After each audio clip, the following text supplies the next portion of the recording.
যেটা তোমাদের মধ্যে কেউ দেখতে পাবে না। আর এই 1 ঘন্টা টাইমার শেষ হলে যে দুটো ভাগের মধ্যে এই বলগুলো থাকবে তারা এলিমিনেট হয়ে যাবে। বল এলেই কিন্তু ওদিকে ছুড়ে দেবে। এই গেমটা খেলার জন্য অনেক স্ট্র্যাটেজির প্রয়োজন, তাই তোমরা তোমাদের টিমের অংশ হিসেবে একসাথে টাইম কাউন্ট করতে পারো। তাতে হয়তো তোমাদের এগিয়ে যেতে সুবিধা হবে। আমি তোমাদের স্ট্র্যাটেজি করতে একটু সময় দিলাম। আমাদের মধ্যে কে গুনবে? আমাদের যে করেই হোক সময়ের হিসেবটা রাখতে হবে। কোনো একজন সেকেন্ড কাউন্ট করো আর কোনো একজন মিনিট কাউন্ট করো। অনেকজন মিলে গুনলে সময়ের হিসেবটা অ্যাকুরেট থাকতে পারে। আচ্ছা, ওদের টাইম কাউন্ট কি ঠিক হবে? না, এটা সম্ভবই না। এরা বলছে আমাদের কাউন্টার চাই, কিন্তু আমি তো কাউন্টই করতে পারি না। কোনোভাবেই সময়ের হিসেব রাখা যাবে না, বিশেষ করে 1 ঘন্টার, কারণ কিছু মিনিট হলে হিসেব রাখা যেত। আমরা ভয় পাচ্ছি, আমরা কেউ জানি না কি করতে হবে, অনেক রকমের স্ট্র্যাটেজি নিচ্ছি, সবাই অন্য রকম কিছু ভাবছি। আর তারপরে আমরা ঠিক করলাম কোন দুটো ভাগ প্রথমে বল পাবে। Orange team, green team. 3, 2, 1 শুরু করো। 60 মিনিটের টাইমার শুরু হয়ে গেছে। তুমি কতক্ষণ এই বলটাকে ধরে রাখবে? আমি এটাকে শেষ মুহূর্ত অব্দি ধরে রাখবো। কিন্তু সমান হিসেব ভুল হয়ে গেলে টিম তো আউট হয়ে যাবে, তাই না? ওইদিকে অনেকে সময়ের হিসেবে রাখছে। ও আচ্ছা, রে, সবাই গুনছে। হ্যাঁ, ওরা সবাই গুনছে। 2, 3, 4। এই পুরো গেমটা নির্ভর করছে কার কত বেশি সক্ষমতা সময়ের হিসেব রাখবার তার উপরে। যদি তোমরা 1 সেকেন্ডও মিস করে যাও আর বলটাকে ধরে রাখো, তাহলে তোমরা সবাই এলিমিনেট হয়ে যাবে।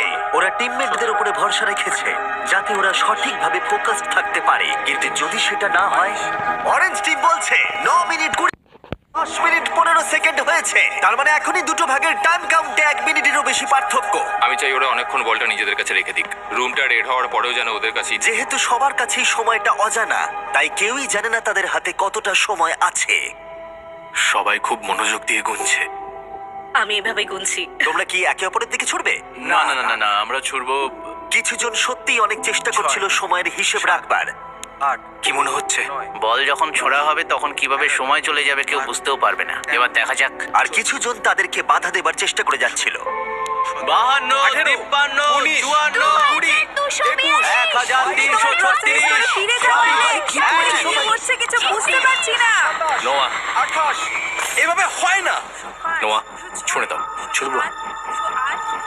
এই নাও, ছুড়ে দিলাম। ও ছুড়ে দিয়েছে। আস্তে আস্তে, ছুড়ে দেবো? সাবধানে সাবধানে। ঠিক আছে। ছোড়ো ওটা, ছোড়ো ছোড়ো। ও বলটা ধরো। ও দেখা যাক এটা কোথায় যায়। ঠিক আছে ঠিক আছে ঠিক আছে। ও, ও ক্যামেরায় মেরেছে। এবার এটার ভিডিও হবে কি করে? আরে বলটা সবুজ কেন? ও মাই গড, ওর সার্কেল থেকে বেরিয়ে গেছে। ও, এ আউট হয়ে গেছে। টাইমার 0 হওয়ার আগে বল অন্যদিকে ছুড়ে দাও। 10। ছোড়ো ছোড়ো ছোড়ো ছোড়ো ছোড়ো। ওদিকে দিয়ে দাও, ওদিকে দিয়ে দাও, ওদিকে দিয়ে দাও, ওদিকে পাঠাও, ওদিকে দাও। ও মাই গড, লাঠি মেরে পাঠাও। ওইদিকে প্রচুর chaos হচ্ছে। ওদিকে ছোড়ো। প্রচুর chaos। টাইমার কিন্তু শেষ হতে চলেছে। আরে এইদিকে আসছে, ওইদিকে ছোড়ো, ওইদিকে। দুটো বল এইদিকে রয়েছে। আমরা পেরেছি। আমি কাউন্ট করার চেষ্টা করেছি, কিন্তু আমার মনে হয় না এই ক্যাওসের মধ্যে কেউই ঠিক করে কাউন্ট ঠিক আছে, করতে পেরেছে বলে। লাইট রেড হবার পরে দুটো বলই ইয়েলো ভাগে রয়েছে। আমায় ক্ষমা করো, তোমরা এলিমিনেট হয়ে গেলে। আর বাকি 3টে ভাগকে বলি আমরা আবার এটা করব, কিন্তু এবারে 10 মিনিটের টাইমার থাকবে। আর একটা বল থাকবে পিঙ্ক, গ্রিন আর অরেঞ্জ ভাগের মধ্যে। দেখা যাক আর কোন টিম এবার বাড়ি যেতে চলেছে। ও ভাই, আর এটা শুরু করার আগে বলে দিই 6 জন রেড লাইনে টাচ করেছে। স্ক্রিনে যাদের নাম আছে তারা এলিমিনেট হয়ে গেছে। আমি এলিমিনেট হয়ে গেলাম। ও ব্রেড, ও এই শার্ট খুলে ফেলেছে। ব্রেড, আরে তোমার শার্টটা পরে নাও। ঠিক আছে ঠিক আছে, যাও, কিন্তু মনে রেখো এরকম করাটা ঠিক না। আরে না না, ওকে এনকারেজ করো না। এটা ছিল আমার জীবনের অন্যতম সেরা একটা খেলা। তাহলে এবার প্রথম বল পাচ্ছে অরেঞ্জ। 3, 2, 1 শুরু করো। 10 মিনিটের টাইমার এখন শুরু হয়ে গেল। যখন এটা 0-তে হিট করবে, যে ভাগে তখন বলটা থাকবে তারা এলিমিনেট হয়ে যাবে। তোমরা হয়তো ভাবছো প্রথম রাউন্ডের পরে ব্যাপারটা সহজ হয়ে যাবে, কিন্তু না, সেই একই প্যানিক, একই কনফিউশন, বরং আগের থেকে আরেকটু বেশি। কত সময় হয়েছে বলো? আমার 9 মিনিট হয়েছে, কিন্তু ওদের 7। এর মনে হচ্ছে 9, কিন্তু এদের 7 মনে হচ্ছে। কাকে তুমি বিশ্বাস করবে? নোয়া এখন দিও না। 21, এখন ছুড়ো না নোয়া। না, দিয়ে দাও। না নোয়া, দিয়ে দাও, ছুড়ো দিয়ে না। দাও। দাঁড়াও দাঁড়াও। ও chaos, chaos! আরে নোয়া, তুমি কোথা থেকে কেন শুনলে না? আরে, ও আউট হয়ে গেছে। ও, তোমাদের ভাগ থেকে বলটাকে বের করো। ওদিকে ছোড়ো। ও মাই ও, গড, সবাই দারুণ খেলছে। খুব ভালো। আর কত সময় বাকি আছে? ও মাই গড। যাও যাও যাও,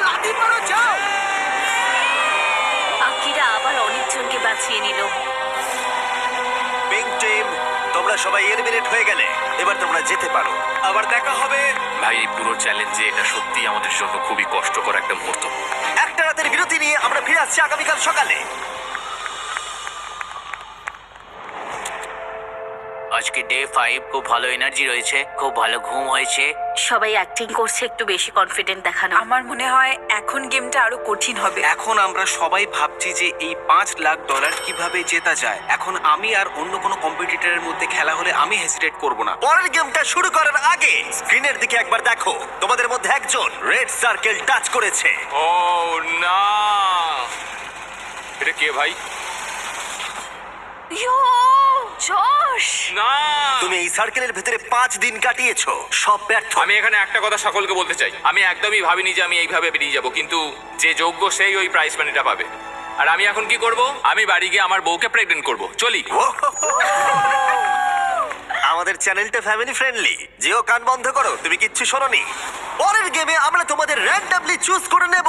তোমরা এখন একে অপরের সার্কেলের সাথে হেড টু হেড খেলবে, একে অপরকে এলিমিনেট করতে। এইটা পাগলামি। আমি এখন বেছে নেব প্রথম দুটো সার্কেল যারা হেড টু হেড কম্পিট করবে। অ্যাজমা আর আর্লিন, গার্ডসরা ব্যালেন্স বিম নিয়ে এসো। তোমরা কি প্লিজ এই দুটো সার্কেলকে কানেক্ট করে দেবে? এই দুটো সার্কেলের মধ্যে একটা ব্যালেন্স বিম আর মাঝখানে দুটো বল রাখা আছে। প্রথম যে কন্টেস্ট্যান্ট মাঝখান থেকে বলটা নিয়ে তার সার্কেল আবার ফিরে আসবে, সে এগিয়ে যাবে আর অন্যজন এলিমিনেট হয়ে যাবে। আর দুজনেই যদি ব্যালেন্স বিম থেকে পড়ে যায় তাহলে দুজনেই এলিমিনেট হয়ে যাবে। 3, 2, 1 শুরু করো। ওরা এগোচ্ছে। ও, এ তাড়াতাড়ি করছে। এ পড়ে যাবে না তো? নাকি পড়বে না? খুব সাবধানে। ও, ও তোমাকে হারিয়ে দিচ্ছে। তুমি তাড়াতাড়ি করো, তাড়াতাড়ি করো, তাড়াতাড়ি। আমি জানি না কেন তুমি এত তাড়াতাড়ি সেলিব্রেট করলে। একবার তুমি স্ক্রিনের দিকে দেখো। ও জিতে গেল, কিন্তু লিটারালি তার 1.5 সেকেন্ড ঠিক পরেই ও রেড লাইনটা টাচ করলো, তাই দুজনেই এলিমিনেট হয়ে গেল। একটু বেশি উত্তেজিত হয়ে গেছি। গার্ডস, পরের গেমটা সেট করো। প্রেস্টন ভার্সেস নোয়া। নোয়া, তুমি কি তৈরি? হ্যাঁ, আমি তৈরি। প্রেস্টন, তুমি কি তৈরি? হ্যাঁ। কিন্তু তোমরা শুরু করার আগে আমি বলে দিই, শপিফাই হলো সবথেকে ভালো মাধ্যম শুরু করার। জিমি, তুমি কি শুরু করো বলবে, তাহলে আমরা এগোতে পারি। নোয়া, তুমি বিজনেস শুরু করতে চাও? হ্যাঁ। তাহলে তার জন্য শপিফাই ইউজ করো, বিল্ড করতে, গ্রো করতে আর ম্যানেজ করতে। ঠিক আছে? ঠিক আছে, তাহলে শপিফাই ইউজ করব। শুরু করো। যখন আমার সাবস্ক্রাইবার 3 মিলিয়ন, তখন থেকেই শপিফাই আমার বিজনেসকে সাপোর্ট করেছে। এখান থেকে আমি আমার মার্জ আর ফেস্টিভ্যাল সেল করা শুরু করেছি। বেসিক্যালি আমি অনলাইনে কিছু সোল্ড করতে চাইলে শপিফাই ইউজ করি। নোয়া প্রথম বল নিয়েছে। ও ও ও ও মাই গড, ও এটা তো দারুণ ছিল। আমি পেরেছি। ও মাই গড, আমি তোমার বিজনেস শুরু করতেও সাহায্য করতে পারি। এটা শুরু করতে তোমরা shopify.com/mrbeast বা ওর মুখে দেওয়া কিউআর কোডটা স্ক্যান করতে পারো। আমি র্যান্ডম প্রোডাক্ট কিনবো 100টা স্টোর থেকে যারা নতুন বিজনেস শুরু করেছে, তাই এখনই বিজনেস শুরু করে দাও। পরের অপোনেন্টকে দেখাও, জিও আর নিকোলাস। যদি তুমি হেরে যাও তাহলে তুমি 12 বছর বাচ্চার কাছে হারবে। সেটা কখনোই হবে না। জিও, তুমি কি এটা জিতবে? আমি কুকড হয়ে গেছে, আমি এখন salted deep fry. Good luck. শুরু করো। ওরা বেরিয়ে পড়েছে। ও তোমাকে হারিয়ে দিচ্ছে জিও, তোমায় হারিয়ে দিচ্ছে। ও পড়ে গেল। ঠিক আছে জিও, শুধু তুমি পড়ে যেও না, পড়ে যেও না, পড়ে যেও না, পড়ে যেও না। জিও খুব ভালো। ইয়েস, খুব ভালো জিও। আরো অনেকগুলো প্লেয়ার এলিমিনেট হবার পরে ও ও ও ও তারপর আমরা ফাইনাল গেমে পৌঁছলাম, রামি আর আকিরা। তাহলে কে বাড়ি যাবে, তুমি না ও?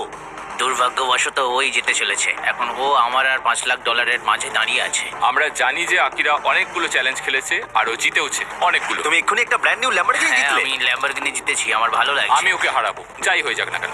আকিরা, কিছু বলতে চাইবে? চলো শুরু করা যাক। তুমি কিছু বলতে চাইবে? তুমি আগে কি করেছো সেটা ভেবে লাভ নেই বন্ধু, সব শেষ। ও, এবার দেখা যাক কে জেতে।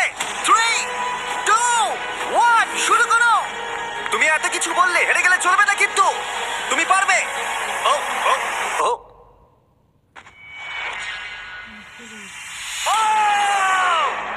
তোমার সঙ্গে খেলে বেশ ভালো লাগলো ভাই।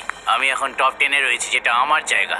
টপ 10 ভাই, আমরা টপ 10 এ। Top 10, top 10। 5 দিনে 90 জন এলিমিনেট হয়ে যাবার পরে আমরা এখন পেয়ে গেছি টপ 10 কন্টেস্টেন্ট। প্রথমে এই 100টা সার্কেলের সব কটা ভর্তি ছিল, আর এখন মাত্র 10 জন বাকি আছে। ইয়ে, লেটস গো। এই টপ 10 এর কেউই মিস্টার বিস্ট ভিডিওতে নতুন নয়। এখানে লোস আছে যে আগের অনেকগুলো ভিডিওতে রয়েছে। আকিরা বিস্ট গেম থেকে ফিরে এসেছে। রনি কম্পিট করেছিল লেজার মেজ ভিডিওতে। নোয়া 32,000 কার্লস মেরেছিল। ওমার $1 মিলিয়ন থেকে হাত সরিয়ে নিয়েছিল। জিও আমাদের 1 to 100 এজ ভিডিওতে ছিল। অ্যালিসন আগের সার্কেল থেকে বেরিয়ে গেছিল আইফোনের জন্য। জুলিয়া উইল্ডারনেস ভিডিওতে 20 দিন কাটিয়েছিল। গ্যাব্রিওলা $1 মিলিয়ন আইল্যান্ড ভিডিওতে টপ 10 এ ছিল। আর ম্যালোরি ওই ভিডিওতে ওই $1 মিলিয়ন আইল্যান্ডে জিতেছিল। যেহেতু তোমরা সবাই আগে আমার ভিডিওতে কমপ্লিট করেছো, তাই এখন যেটা আমি করতে চলেছি সেটা আমি আগে কখনো করিনি। এর পরের গেমটা আমি তোমাদের 10 জনকে বেছে নেবার সুযোগ দিলাম। ও গড, কি বলছো? তোমরা সেটা ভাগ্যের খেলা করতে পারো বা স্কিলের খেলা করতে পারো। যেমন সব থেকে বেশি কে লাফাতে পারে, যে গেমটা সব থেকে বেশি ভোট পাবে সেটাই খেলা হবে। আর সেই গেমটাতে আমি তোমাদের মধ্যে অর্ধেক জনকে এলিমিনেট করব। তোমাদের গেম ঠিক করার জন্য একটু সময় দিচ্ছি। শুধু মনে রেখো $5 লাখ তোমাদের সিদ্ধান্তের উপরেই নির্ভর করছে। এটা তো অসাধারণ। আমরা গেম চুজ করব। যত তাড়াতাড়ি আমরা গেমটা ঠিক করতে পারবো তত তাড়াতাড়ি এটা শেষ হবে। আচ্ছা, কেউ কি রক পেপার সিজার খেলতে চায়? না, আমি ভাগ্যের খেলা খেলতে চাই না। 5 লাখ ভাগ্যের হাতে ছাড়তে পারবো না। আমার কাছে একটা আইডিয়া আছে, আমরা একটা বেঞ্চ প্রেসের কম্পিটিশন করতে পারি। না, না, কে কতক্ষণ এক পায়ে দাঁড়াতে পারে? এক পায়ে যে বেশিক্ষণ দাঁড়াতে পারবে, এটা কিন্তু বেশ ভালো আইডিয়া। এক পায়ে দাঁড়ানোর কম্পিটিশন করবে? ঠিক আছে। হ্যাঁ, তাই করা যাক। আমরা ঠিক করে ফেলেছি। জিমি, আমরা গেম ঠিক করেছি। আমি একজন ডান্সার, কিন্তু সেটা আমি ওদের বলিনি। বন্ধুরা, তোমরা $5 লাখ বাজিতে রাখছো ব্যালেন্সের উপরে। কিন্তু খেলা শুরু করার আগে প্যাট্রিক এদিকে এসো। এ হবে আমাদের এই গেমের ম্যাচ রেফারি। তুমি একে এই গেমের সমস্ত রুল বলে দাও, তাহলে ও সব দিকটা দেখতে পারবে। আমার একে বাছার কারণ হলো যাতে সমস্ত গেমটা সৎভাবে খেলা হয়। আর লিটারালি এর জন্য আমরা একজনকে জবে রেখেছি। যে কোনো একটা পা বাঁচতে হবে, পা চেঞ্জ করা যাবে না। একটা পা আর একটা পায়ের উপরে রাখা যাবে না। একটা পা আর একটা পাকে টাচ করলে আউট হয়ে যাবে। যদি তোমরা সবাই এই নিয়মগুলোর সম্পর্কে একমত হও তাহলে হাত তোলো। ও মাই গড, ঠিক আছে। কেউ কিছু বলতে চাও? সবাইকে লাভ ইউ। যে এটার যোগ্য সেই জিতবে বন্ধুরা। 3, 2, 1 শুরু করো। খেলা শুরু হয়ে গেছে। ওদিকে ওই স্ক্রিনেতে টাইমার চলছে।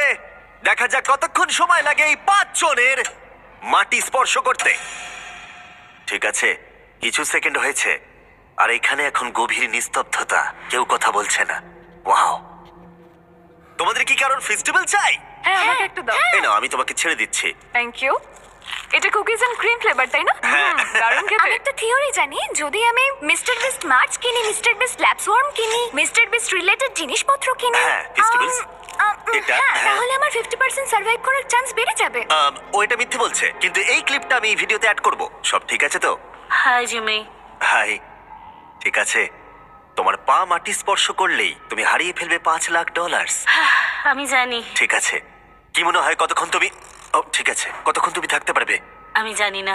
20 মিনিট, কি জানি, 1 ঘন্টা, হতে পারে, 5 ঘন্টা, হতে পারে, গোটা দিনটা? গোটা দিনও হতে পারে। আমার কিন্তু মনে হচ্ছে ওর পাটা মাটি থেকে মাত্র 2 ইঞ্চি উপরে আছে। হ্যাঁ, এখন 5 ইঞ্চি উপরে আছে। একটু একটু পাটা কাঁপছে। ওর কোনো হেলদোল নেই, খুব মনোযোগ দিয়ে করছে। সবারই প্রায় একই অবস্থা। ওরা খুব মনোযোগ দিয়ে 5 মিনিট কাটিয়ে ফেললো একটা পায়ের উপরে ভর দিয়ে দাঁড়িয়ে। কিন্তু প্রথম এলিমিনেশনের খুব বেশি দেরি ছিল না। আর পারছি না। গ্যাব্রিয়েলা 4.5 মিনিটের মধ্যে। হ্যাঁ, যদিও আমি জিতিনি, তবু আমার খুব ভালো লাগছে, কারণ আমি আগের ভিডিওতেও টপ 10 এ গিয়েছিলাম আর এই ভিডিওতেও। তাই আমার নিজের উপর গর্ব হচ্ছে। ব্যাক টু ব্যাক তুমি টপ 10 এ। হ্যাঁ, আমি Congrats. পেরেছি। অনেক অনেক ধন্যবাদ। 9 জন বাকি। ও, আমি দেখতে পাচ্ছি এখানে একটু নড়াচড়া হচ্ছে। আমি মিথ্যা বলছি না, আমার কালসে খুব লাগছে, খুব খুব লাগছে। তোমার কালসে কেন লাগছে? তুমি তো একজন জিমন্যাস্ট। তুমি এখানে সবার থেকে বেশি কাঁপছো। কি হয়েছে? না, লোসো তো প্রচুর কাঁপছে। লোস তো পুরো সার্কেলটা জুড়ে নাচানাচি করছে। দেখে হয়তো এটাকে সহজ মনে হচ্ছে, কিন্তু একটা লেভেলের পর ব্যাপারটা আর সহজ থাকে না। আর গ্যাব্রিয়েলার থেকে 5 মিনিট আরো বেশি টিকে থাকার পর তুমি পারবে, তুমি পারবে। লোস আর দাঁড়িয়ে থাকতে পারলো না। ও পারে না, লোস। দ্বিতীয় জন এলিমিনেট হয়ে গেল। এটা কঠিন ভাই। তুমি পা ফেলে দিলে কেন? আমার হিপ, আমার অ্যাঙ্কেল খুব ব্যথা করছিল, তাও আমি চেষ্টা করলাম, কিন্তু ও, আসলে মনে হচ্ছে ও টাচ করবে। আমায় ক্ষমা করো। ম্যালোরি, তোমাকে দেখে কিন্তু ঠিক মনে হচ্ছে না। ও তাই নাকি? তোমার পা এত কাঁপছে যে রুমের অন্য প্রান্ত থেকে দেখা যাচ্ছে। আমি ঠিক আছি। কিন্তু তার কিছুক্ষণ পরেই আমরা ফুটেজ রিভিউ করে দেখলাম। ভালো করে শোনো আমি কি বলছি। এখানে ম্যালোরি রয়েছে। তোমার কি মনে হয় তুমি মাটি স্পর্শ করেছো? মনে হয় করিনি, আর করলেও ফিল করতে পারিনি। তুমি যদি এখন শটটা একবার দেখো, তুমি দেখতে পাবে মাটি স্পর্শ হয়েছে। ঠিক হ্যাঁ। আছে, কোনো ব্যাপার না। ম্যালোরি মাটি স্পর্শ করেছে। তার মানে 3 জন এলিমিনেট হয়ে গেল আর 2টো এলিমিনেশন বাকি রইলো।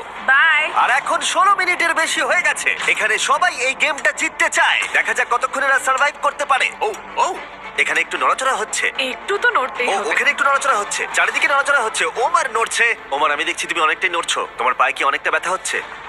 কোনো ব্যাপার না। আর এখানে শুধুমাত্র ওমারেরই কষ্ট হচ্ছিল না, কারণ রনি, ও তুমি কত ঘামছো হ্যাঁ, দেখতে পাচ্ছো? ও মাই গড, এ লিটারালি ঘেমে স্নান করে যাচ্ছে। তুমি পারবে রনি। আমরা পারবো ভাই। আর পায়ে খুব ব্যথা করছে। তুমিও পারবে। ও মাই গড, তোমার ব্যথা আমি অনুভব করতে পারছি। এখন আমি তোমার পায়ের প্রতিটা শিরা দেখতে পাচ্ছি। তুমি পারবে। যত সময় এগোলো তত ওমারের কাছে এই গেমটা আরো কঠিন হয়ে উঠলো। বুঝতে পারছি তোমার পায়ে কতটা যন্ত্রণা হচ্ছে।